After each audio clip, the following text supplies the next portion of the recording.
కేటీఆర్ని పొలిటికల్ డ్రామాలు ఆపు.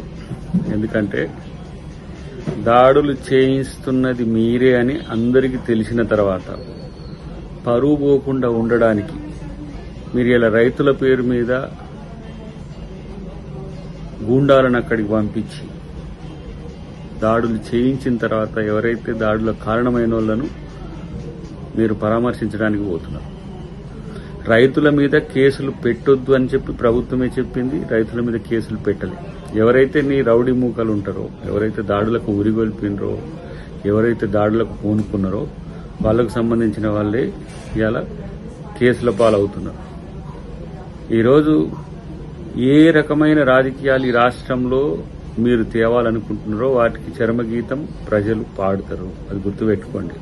ఇంకా పవర్ కోసం పాకులాడడము, పవర్ కోసం రాజకీయంగా దిగజారడము అనేది మంచి పద్ధతి కాదు.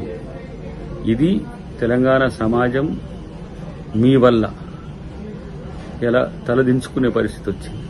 అధికారులను మీద దాడులు చేయడం అనేది జాతీయ స్థాయిలో పెద్ద చర్చ జరుగుతుంది. అంటే మీ రాజకీయ ప్రయోజనాల కొరకు ఏ స్థాయికైనా దిగజారడానికి మీరు వెనకడిగేయరు. ఎవరినైనా సరే ఈరోజు వాడుకోవడానికి వెనకడిగేయరు, ఎవరి మీదనైనా దాడులు చేయడానికి కూడా వెనకడిగేయరు అని తెలిసిపోయింది. కాబట్టి ఇలాంటి పొలిటికల్ డ్రామాలు ఆపమని చెప్పి హితం. హిట్ టీవీ యాప్ ని డౌన్లోడ్ చేసుకోండి. ఇందులో short news, live news, entertainment movies అన్ని అవైలబుల్ గా ఉన్నాయి. Please download hit TV app. Hit TV app ని ఫ్రీగా డౌన్లోడ్ చేసుకోండి.